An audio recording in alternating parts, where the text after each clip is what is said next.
to episode 10 of 10. What Do We Have Here? Yes. We are now 10 episodes old in the one YouTube featuring two friends that live thousands of miles away in different states, keeping contact with each other by sending each other mystery boxes of collectibles. To my side, I have Mr. Geo. My name is Mr. Noon. We've done this 10, well, we've done it 9 times. We're about to do it 10.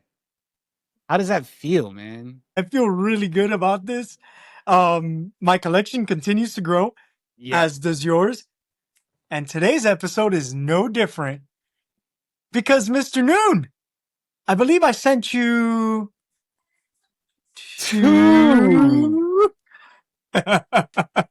Two boxes. I'm looking at two boxes over here. They're decent sized boxes. Genuinely, I am excited for you to open these up. Not as excited as I am.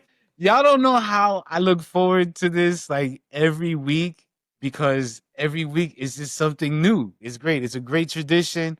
I really wish more people would practice this because, man, like it's awesome. So, with that being said, the first package I have is wrapped in this stylish brown paper.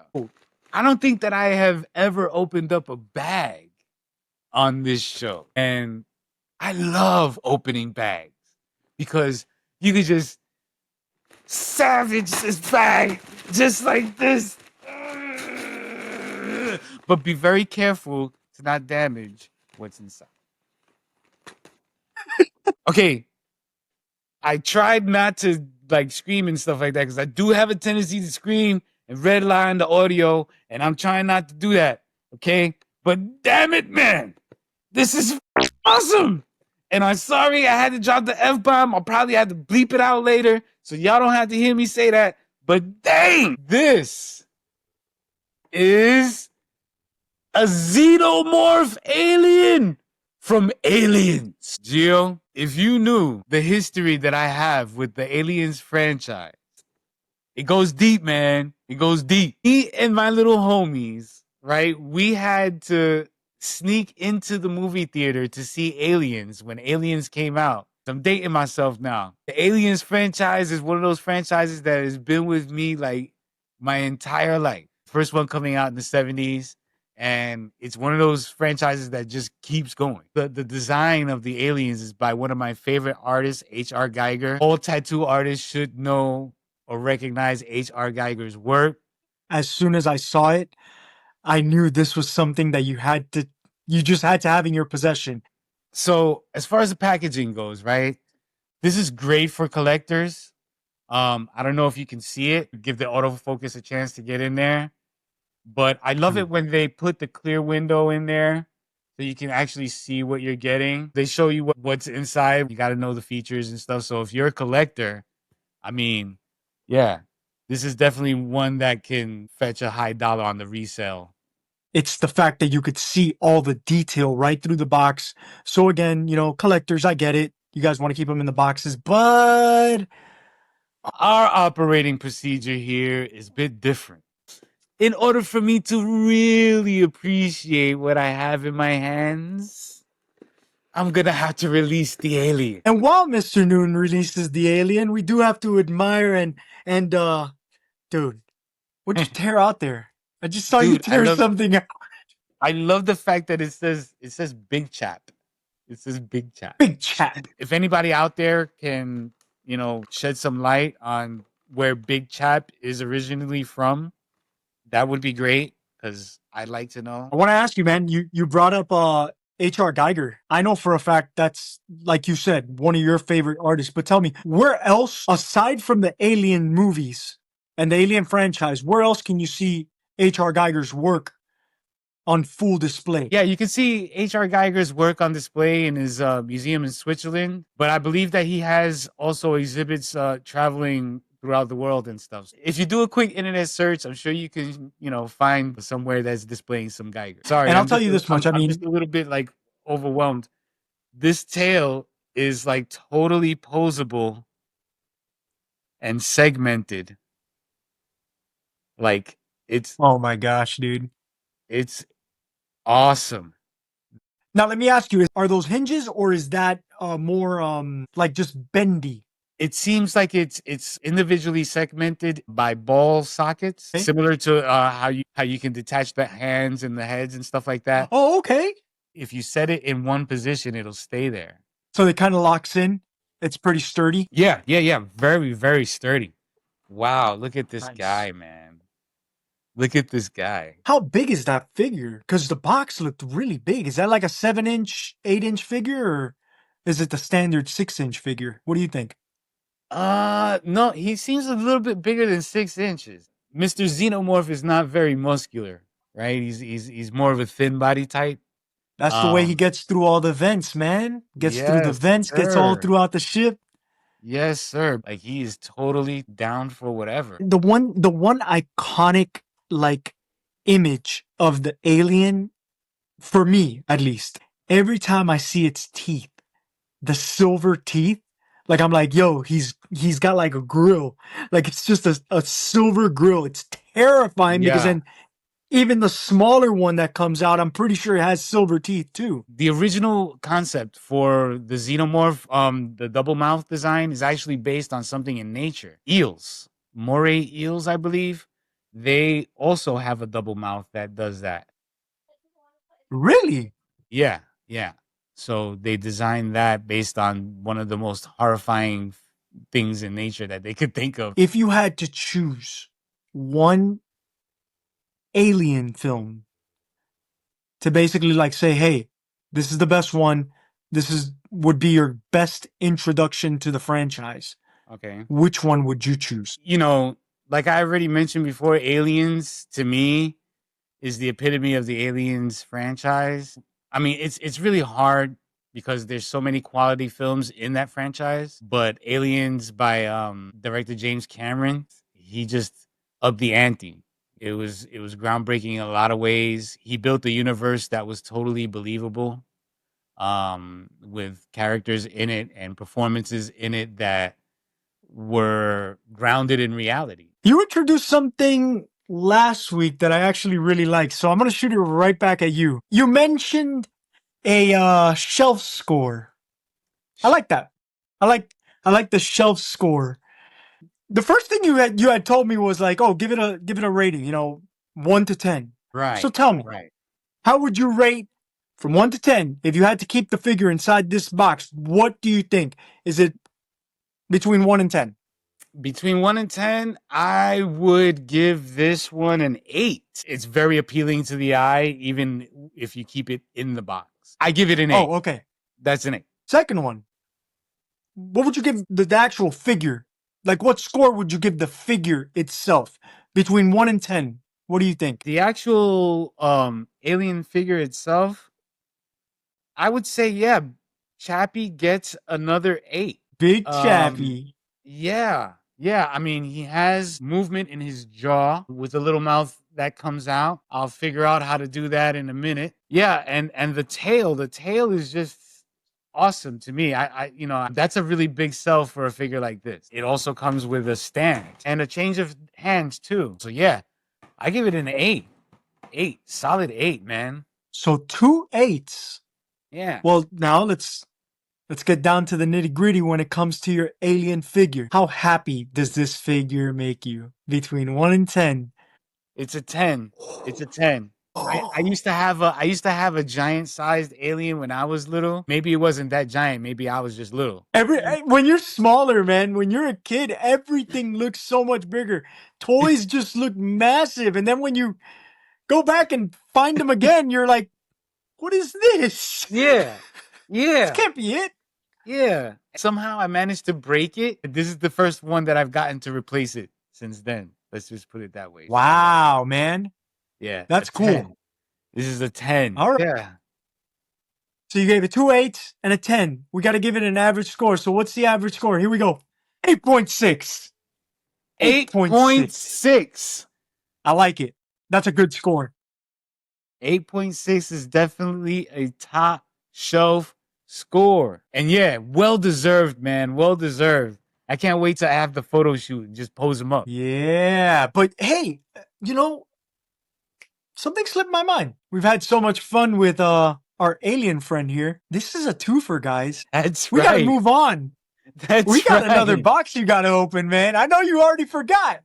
I That's could tell in right. your face that you had forgotten. You got so caught up talking about your alien, you forgot about the other box.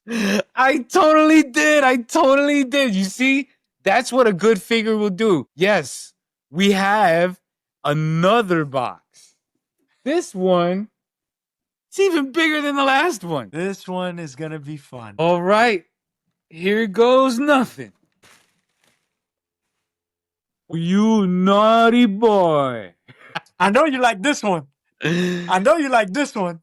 We have not one, but two 80s movies icons. The Howling. Yes, sir. The werewolf from The Howling. Oh, this is awesome. Okay, bro. Okay, I am normally the one, right, that tears open boxes, but this is a hell of a collector's box. If we're gonna do shelf score on this one based on the packaging, right? This packaging is already top ranked. Like this is You want to give it a rating already? this is a 10 in packaging. I mean, you All have right. you have the Let me just embossed. notate that. I'm already giving this a 10 because this has the embossed artwork over here in the front, looking beautiful.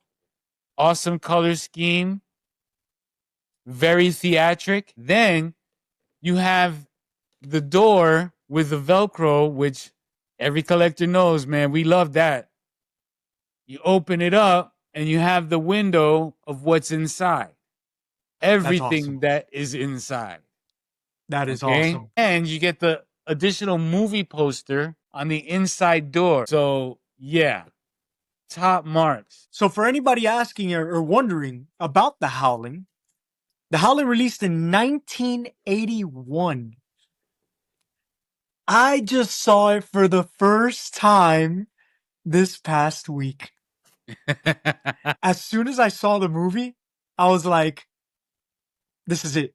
I got to Yes. send it to Hyde. Yes. I got to send it to Yes. Hyde because I know for a fact he had to have seen this movie and he Yes. could shed some light on it. And after Yes. I watched the movie, I have a few things to say about it, but not a lot.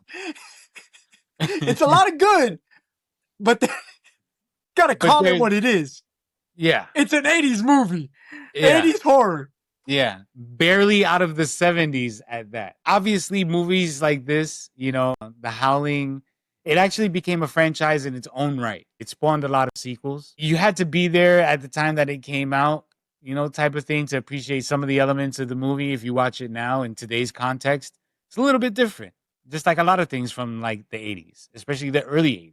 But one thing that made this movie stand out to me was the design of the werewolves. Up until this movie, most werewolves had a peculiar look to them. Like they looked a little bit more like Teen Wolf looked like, or like the Wolfman from the classic Universal monsters. This kind of introduced a more feral looking werewolf where they had legs that bent back, like kind of like how wolves have their legs. They had a different kind of style legs and everything like that.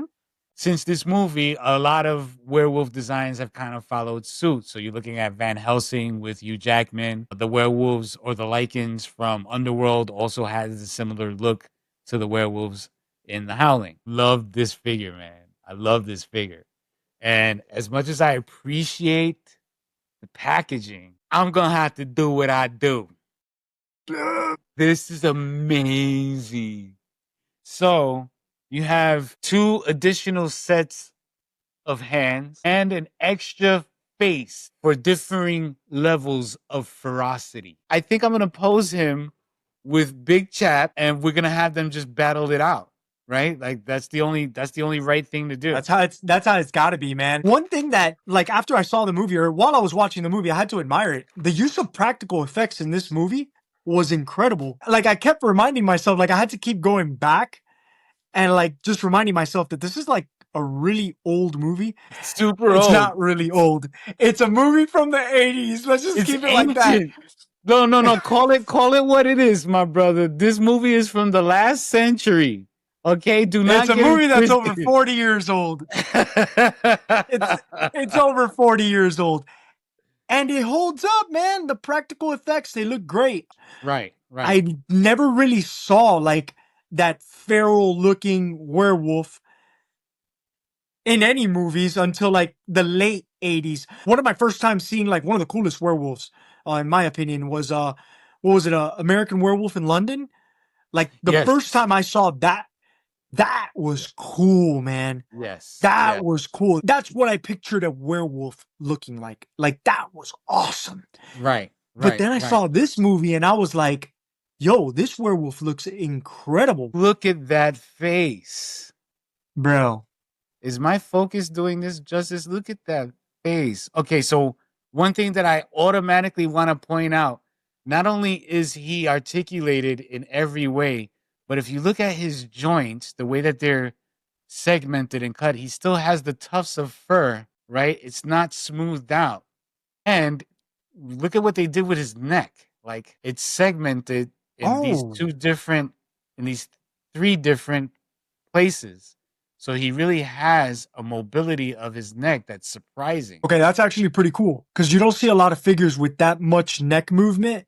You know, it really, sometimes it's restricted. They can't really look up much. Yeah, he's big. Dude, that is, I didn't know the figure was that big. Yeah. That is cool. This is amazing. I have like a monster mash. You. That's my best Robert De Niro impersonation. We got a 10 for packaging. You showed us the figure. You showed us the articulation. What rating do you give this? 1 to 10. 1 to 10. I give the actual figure, the manufacturing of it, the joints feel really good. I love the additional head that they give you. Well, that's gonna get edited out. It may or may not get edited out. I don't know. All right. Oh my god. It's a quality figure. It's a quality figure. I rated a 9. Actually, right? Yeah, the size of it, I'm impressed with the articulation, the add-ons that you have, the additional hands, the additional head. Awesome stuff. Yeah, 9. All right. Okay, so last category. How do you feel? This one feels amazing. It's a home run. I give it a 10. Wow, another 10? Yeah. I guess it's fitting, right? It's episode number 10. That's what's up. Well, that gives the Howling Werewolf 9.6. 9.6. Ooh, 9.6. That's the highest rated one yet, man. That is top shelf score. Absolutely. Right at the top, man. Well, that's a hell of a way to end episode 10, right? I would say so. I guess this wraps up episode 10 of What Do We Have Here? My man Gio, got anything to say to the peoples? Thank you all for joining us today. Make sure that you like, subscribe, and comment down below. Comment. Let us know what figures from the 80s horror franchise you guys like or would like to see in maybe a future episode. With that, we're out.